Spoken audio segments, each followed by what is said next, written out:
Welcome back to Radical and Relevant. I'm Matthew Kelly. Each day we're reflecting on the gospel of the day to discover the genius of the gospel, the genius of the life and teachings of Jesus, and to find a way to anchor our day in and with the gospel. Today's reading is about a storm, and we all experience storms in our lives, and we don't know when the next storm is coming, but we do know a next storm is coming. And so when the storm comes, it's too late to prepare, and the way strong trees weather any storm is by sinking deep roots. And one of the deep roots you're sinking into your life is to reflect on the gospel each day. That's a deep root of wisdom to sink into your life. And a tree with strong roots can weather any storm. It's too late to start sinking the roots when the storm comes. And so let's be mindful of that and continue to sink these deep spiritual roots into our lives. Today's reading is from Matthew chapter 8, verses 23 through 27.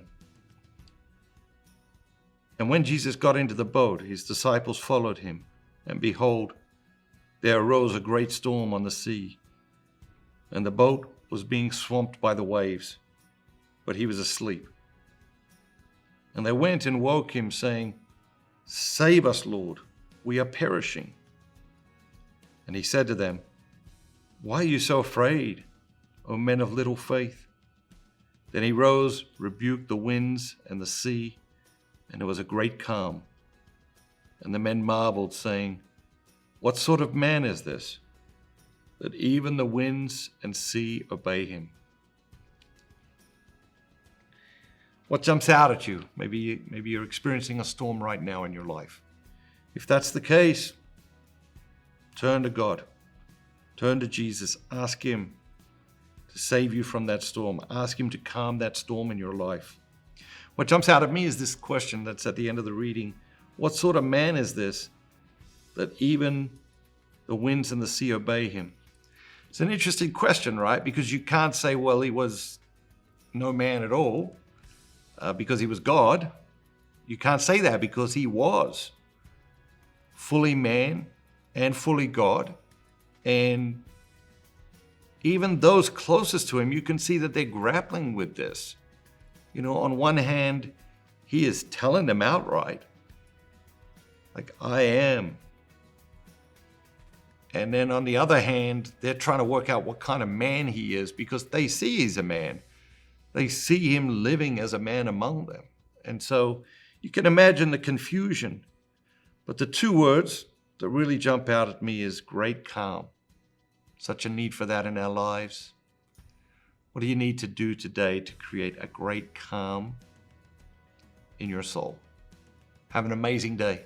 Remember, be bold, be Catholic. The 7 Pillars of Catholic Spirituality has just been released. I want to read you just the first line.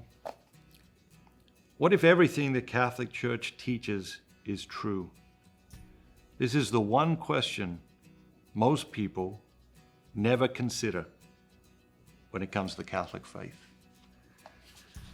The 7 Pillars transformed my life when I was a teenager. When I was 15 years old.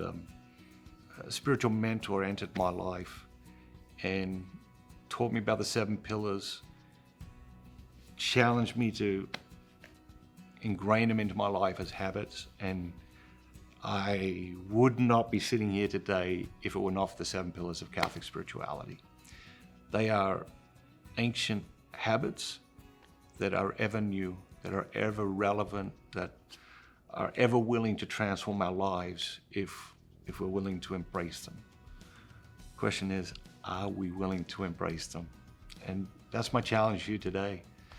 Wherever you are in your journey, maybe you've practiced the 7 Pillars for a long time, discover them anew, enter into them at a new level, at a new depth, with new commitment. Have a great day. Enjoy the 7 Pillars of Catholic Spirituality. And remember, be bold, be Catholic.